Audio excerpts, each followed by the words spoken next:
पाकिस्तान को दलाल कह दिया गया, लेकिन दलाल दूसरों कह रहे हैं, दलाल खुद दल्ले कितने बड़े हैं आप देख लीजिएगा। नाम नहीं लूंगा क्योंकि बहुत एफआईआर है और एफआईआर नहीं करवानी है।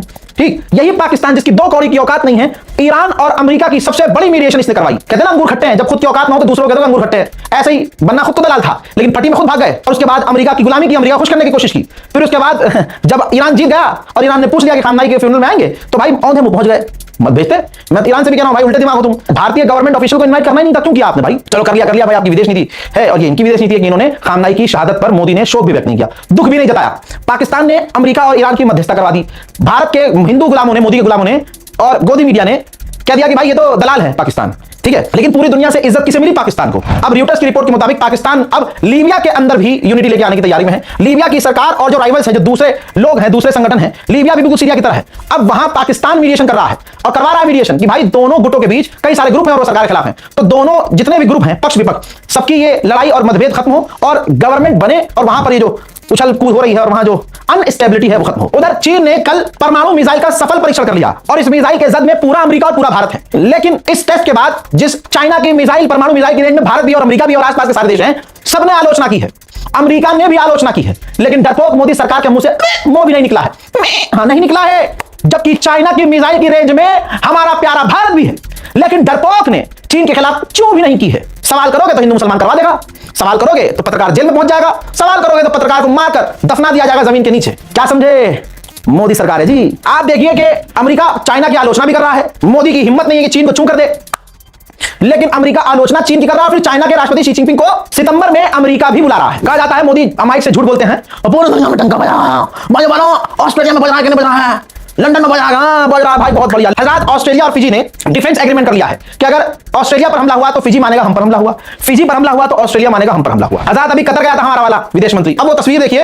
अब ये गए हैं बहरीन और बहरीन के विदेश मंत्री अब्दुल लतीफ बिन राशिद अल ज़यानी से उन्होंने मुलाकात की है। ये तस्वीर उन्होंने खुद शेयर की है।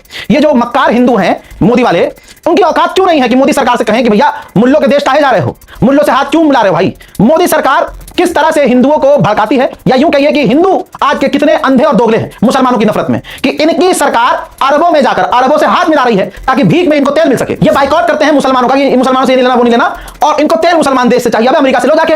लेकिन अमेरिका जो है पलट कर इनको घोड़ा बनाकर पीट रहा है कि अपनी मर्जी से अपने दाम पर तेल दूंगा। सस्ता तेल इन्हें ईरान देता है, यूएई बहरीन अरब देश देते हैं, बेसिकली अरब मुस्लिम देश देते हैं। ठीक, ये विदेश में जाकर अरबों का हाथ चूमते हैं और यहां पर मुसलमानों का हाथ काटते हैं। ये सच्चाई है कि नहीं? लेकिन इसमें गुनहगार सबसे बड़ा कौन है?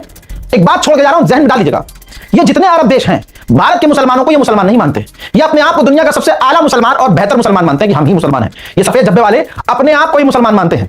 तो आपके मारे जाने पर, आपका नरसंहार होने पर उनको घंटा कोई फर्क नहीं पड़ता, क्योंकि तुम्हें भी वो काफिर ही मानते हैं। क्या समझे? और ये अरब जिनके रिश्ते अमेरिका और इजराइल से हैं, यहूदियों ने पूरा इनका निजाम बनाया हुआ है। अगर उनका निजाम टूट जाए तो ये डॉलर न कमा पाए।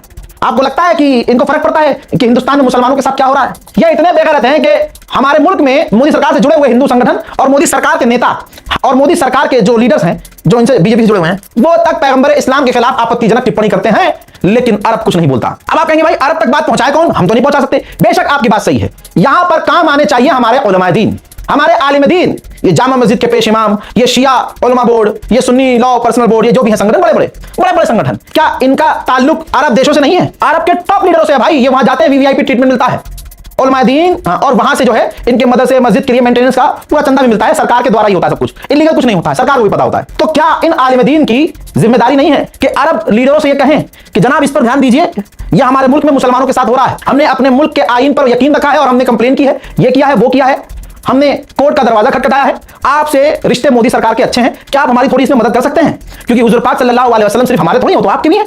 आप तो हुजूर को अपने खानदान का बताते ना, अरब थे, तो आपके घर के इंसान हुजूर पाक सल्लल्लाहु अलैहि वसल्लम का अपमान किया जा रहा है आपकी पसंदीदा मोदी सरकार के नेताओं के द्वारा, आप इस पर कुछ टिप्पणी कर सकते हैं? तो ये जिम्मेदारी किसकी थी? उलमाओं की।